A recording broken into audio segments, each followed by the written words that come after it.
Ya está con nosotros el intendente Leonardo Viotti, el intendente de Rafaela. Es un placer poder conversar con él de muchas cuestiones que tienen que ver, primero y principal, con el presupuesto. ¿Cómo hace un intendente para administrar, gestionar en la era Milei? Leo, ¿cómo estás? ¿Todo bien? ¿Qué tal? Buen mediodía, bien, gracias. Bueno, a ver, es una prueba de fuego esta la que te toca ser intendente. Joven intendente de la provincia de Santa Fe, de una ciudad tan importante como Rafaela, y en la era Milei. Describime eso. Compleja situación que atravesamos todos, la atraviesan las familias y los gobiernos también.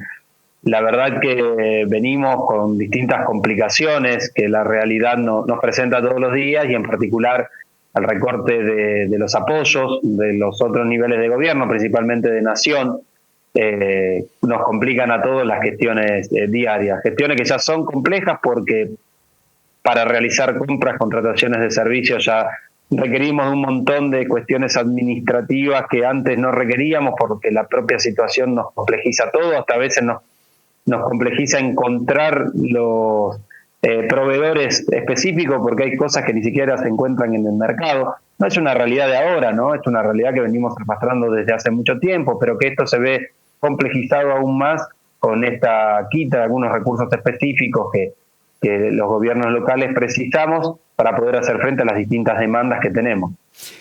Dame un análisis político de cómo ves la primer magistratura nacional, teniendo en cuenta que sos un animal político. Te hiciste tu camino en varias batallas que por fin se te dio justamente en la legitimidad del voto en las últimas elecciones. Pero, a ver, en este personaje disruptivo que presenta Milei en sus formas, ¿ves algo de peligro para las instituciones? Yo creo que es un personaje, como bien vos dijiste, disruptivo, diferente, que rompe los esquemas de lo que conocíamos la sociedad y la propia política. Creo que tiene cosas buenas para aportar y otras tantas discutibles. Los resultados los podemos ir discutiendo a medida que pase el tiempo.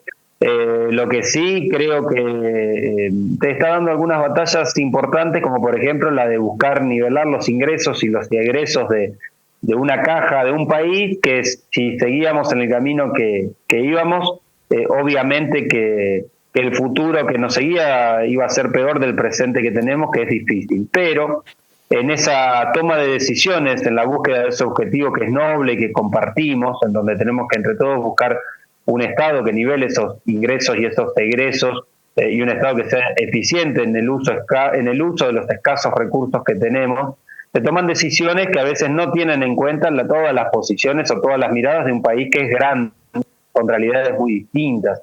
Y a veces se toman decisiones solo mirando Buenos Aires y el entorno cercano a Buenos Aires, desconociendo la realidad que vivimos en otros sectores del país, sectores productivos, sectores que aportamos mucho a un país que tiene una mirada cada vez menos federal, porque damos mucho y recibimos poco. Lo escuché en palabras del gobernador Puyaro diciendo lo mismo. El cálculo de los recursos que Santa Fe y su productividad dan al país es muy distinto de lo que termina volviendo. Y a los municipios nos termina pasando eso y nos encontramos, por ejemplo, con un fondo de apoyo al transporte público que está integrado por impuestos que se siguen cobrando, no son impuestos que se dejaron de cobrar, impuestos que pagamos todos los santafesinos, que destinaba hasta antes de la llegada de Milei un 85% a Ciudad de Buenos Aires y el entorno, y el 15% restante se dividía entre todas las provincias del país, o sea, iban monedas para el resto del país. Bueno, no solo que no logramos que se revea esa fórmula de cálculo y de repartir estos recursos, sino que se nos quita este 15% al resto del país, se le sostiene y se le aumenta a la Ciudad de Buenos Aires y al AMBA. Esta mirada no es federal, esta mirada no contempla las posiciones y no contempla al vecino y al trabajador del resto de las provincias, y eso es lo que nosotros reclamamos, una mirada federal que se nos dé a los santafesinos lo que los santafesinos aportamos. Estamos dispuestos todos a hacer el esfuerzo que hay que hacer para nivelar las cuentas de este país y lograr un equilibrio institucional que nos permita dejar de caer y empezar a crecer. Eso estamos totalmente de acuerdo. Pero también lo que requerimos es una mirada federal en donde se tengan en cuenta esto para que, por ejemplo, un vecino de la provincia de Santa Fe no tenga que pagar 800, 900 o 1.000 pesos un boleto de transporte público, mientras que Ciudad de Buenos Aires y alrededores paga menos de 300. Eso es lo que reclamamos. Creo que tenemos que tener mesas de diálogo, apuesto y entiendo que el diálogo es lo que genera consensos y todos tenemos algo de razón y estamos equivocados en algo, pero eso lo podemos dilucidar si tenemos espacios de acuerdo y de discusión. A ver, vamos a las pequeñas cosas, como la canción que dice, que menciona Nano Serrat, ¿no? Aquellas pequeñas cosas, que son las más importantes para un municipio y sobre todo para un intendente. ¿Dónde ves las falencias más importantes que heredaste de Castellano? Encontramos un municipio que sus finanzas estaban al límite y esta crisis económica las puso en jaque. Nosotros vamos a pagar el próximo sueldo, vamos a tener que dividirlo en dos partes para poder llegar a juntar los fondos para poder hacer frente a los aumentos paritarios que son nobles y obvio que el trabajador tiene que pelear por mayor recursos y creo que eso tiene que suceder, pero también nosotros explicamos la parte que lo que recaudamos va muy por abajo de lo que tenemos que pagar, porque tanto los reclamos de los empleados como todo lo que diariamente adquirimos para poder funcionar, no estamos hablando de grandes obras, de grandes proyectos, solo para prestar los servicios, la actualización, el aumento va mucho más rápido de lo que aumentan nuestros ingresos. Eso nos da una curva que en poco tiempo más vamos a estar en crisis sin fondos suficientes para hacer frente a todas estas responsabilidades que tenemos. Me quiero detener ahí, Leo. ¿Cuándo sería esa curva? ¿Dónde pensás vos que va a estar el cuello de botella o la crisis va a ser absolutamente real? Nosotros, el municipio, pudimos recaudar fondos que nos permitieron hacernos de algunos recursos y especulando con lo que va a venir. Creo que para 1 o 2 meses más tenemos para pagar los sueldos. De ahí en adelante, ya vamos a entrar en un momento crítico, porque la proyección de ingresos y con la curva de crecimiento de los egresos no coincide, por lo cual vamos a tener una crisis importante. Y si a esto le sumamos estos recortes que estamos siendo víctimas, por decirlo de alguna manera, eso lo profundiza aún más. Y repito, coincido con que tenemos que nivelar el ingreso y los egresos, pero no sé si en particular el transporte público que utilizan los trabajadores para ir todos los días a producir, para que este país se mantenga activo, y eso es lo que genera los impuestos y los recursos que el Estado termina utilizando para todo lo demás.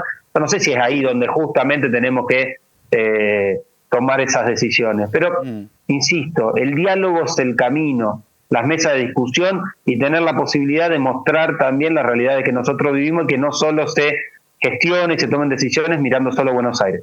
Es preocupante esto porque me estabas hablando de un par de meses. Ahora, tenés resortes y el diálogo es fluido con Maximiliano Puyaro, con el gobernador de la provincia, para generar una especie de ayuda económica, partidas presupuestarias. Me imagino que ya habrás echado mano a toda la legislación provincial de municipios y comunas para ver cómo palias esta situación, porque es crítica. Estamos hablando de, para fines de abril ya estás colapsado.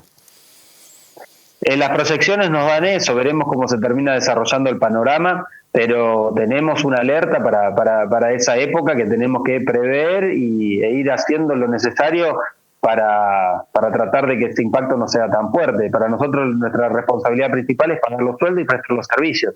Todo lo que tiene que ver obras, crecimiento, lamentablemente queda en un segundo plano ante la crisis que estamos viviendo, pero no dejamos de pensar, de planificar y de soñar, esperando que ojalá en un momento toquemos fondos, esto rebote y volvamos a crecer y se nos permita poder encarar este tipo de proyectos. La relación con Puyaro y con todo el equipo es excelente, estamos de manera fluida, trabajando de manera conjunta en los distintos temas que tenemos, como la crisis en seguridad, las obras que se están planificando, y el gobierno provincial tal vez sí tiene recursos para poder enfrentarlo, y todos los días haciendo gestiones conjuntas, porque la crisis nos presenta todos los días desafíos que requieren que el Estado en su conjunto, en los distintos niveles, trabajemos de manera articulada. Bueno, Puyaro estuvo inaugurando el hospital doctora Natalia Wepler. Contame de eso, cómo ha sido, digamos, esa inauguración y la charla que has tenido en esto, lo que me estabas describiendo, que es realmente, o sea, mirándolo de Santa Fe, pero estamos llegando a Venado Tuerto, a Reconquista, estamos llegando a Rosario. Contar esto para un intendente debería ser, yo me imagino que se deben multiplicar los pedidos concretos que tienen los intendentes. Ahora en un ratito vamos a estar hablando con Leo Chariela, también el intendente de Venado Tuerto, ¿no? Pero conociendo la productividad que tiene Rafaela y el departamento castellano, que debe ser de los más importantes de la región, no solamente de la provincia, es el pedido a gritos que hace un intendente para a ver, vamos un poquito más al hueso. De los ingresos y egresos del presupuesto de la Intendencia de Rafaela, de la Municipalidad de Rafaela, ¿cuánto el ítem sueldos? ¿Qué porcentual tiene? De los recursos propios que generamos nosotros con la tasa y los derechos que pagan las empresas, no llegamos a cubrir los sueldos. Tenemos que comernos, por decirlo de alguna manera, los recursos que llegan por participación, y todos los meses va aumentando ese porcentaje de lo que nos vamos comiendo, de los recursos que vienen de otras jurisdicciones. O sea, hoy no somos autosuficientes. Hace un año atrás, con el 70% de lo que recaudábamos localmente, pagábamos sueldo y sobraba un 30% para generar acciones, obras, encarar proyectos, más lo que venía de otras jurisdicciones. Hoy no alcanza. Hoy no alcanza y todos los meses va aumentando un poquito más. De enero de 2023 a enero de 2024 aumentamos la recaudación un 120%. ¿Sí? Por cada peso que recibíamos en 2023, ahora recibimos 2 pesos con 20. Pero la inflación fue del 215%, mientras que la política salarial superó el 200%. Claro. O sea, los recursos van perdiendo fuerza. Tenemos cada vez más egresos y los ingresos no acompañan ese crecimiento de los egresos. Eso tarde o temprano termina colapsando. Hacer proyecciones, en un cuadro, y te va a dar que en un tiempo eso colapsa. Y creo que esto que te cuento yo, Leo Charela te lo va a poder contar, y la realidad que vivimos en Rafaela, en donde siempre tuvimos un diferencial por la capacidad productiva y la fuerza de nuestras industrias, también está en jaque ante esta realidad difícil que estamos viviendo, por lo cual lo que vivimos acá lo vas a ver repetido en todas las otras localidades, en mayor o en menor medida. Y a ver, vamos también al hueso en otra pregunta. Habitualmente se critica a una gestión de cambio de bandera política con respecto a una especie de bolsa de trabajo que se le utiliza en los nombramientos a revisión, como se da en todas las transiciones, ¿no? ¿Qué pudiste, si me podés contar eso? ¿Cómo ha sido justamente el comportamiento del ex intendente castellano con respecto a los nombramientos, pases a planta? En ese sentido, nosotros instalamos una mesa de transición que nos permitió poder controlar y poner un límite en ese punto en particular, y hubo responsabilidad de los dos lados, porque en algunos momentos, cuando se necesitaba incorporar en esos meses desde la elección hasta la asunción nuestra, y si se necesitaba incorporar, evaluábamos si la mesa de transición integrada por las dos partes habilitaba o no esas incorporaciones. Hubo responsabilidad. Por ahí no en todo nos pusimos de acuerdo como en esto, pero hay que remarcarlo. Las diferencias, como también los puntos de acuerdo, que en este caso lo hicimos de manera responsable. Tenemos grandes desafíos, tenemos un municipio desordenado, tenemos que recuperar muchas estructuras que hay que trabajar fuertemente para que la capacidad de los recursos limitados que tenemos sea cada vez mayor, porque hay que hacer lo mismo o más con cada vez menos. Entonces eso requiere mucho ingenio, mucho esfuerzo, mucho trabajo, y todos los días le estamos dedicando muchísimo tiempo al tema económico, al tema financiero. Obvio que la seguridad y los problemas que nos atraviesan todos los días son desafíos que también nos requieren mucho tiempo, pero bueno, la crisis en el día a día nos requiere y nos presenta muchísimas responsabilidades, y nos lleva tiempo administrar todo esto. Intendente, un gusto enorme, y lo invito para la semana entrante poder ser parte de ATP, que va a ser, nos va a poder ver todos los días, de lunes a viernes, de 14:30 a 16:30, por Somos Rafaela, nos va a poder sintonizar, y hablarle a toda la provincia de Santa Fe también. Así que bienvenido para la semana que viene en la inauguración de ATP por esta marca Telecom, Flow y Somos. Muchas gracias, gracias a ustedes y saludo a través de ustedes a toda la provincia. Gracias, Leo. Bueno, el intendente de Rafaela, Leonardo Biotti, hablando de esta situación angustiante que están teniendo los intendentes digamos, en la provincia de Santa Fe y sobre todo con un personaje disruptivo, como hablábamos, como es el presidente Milei.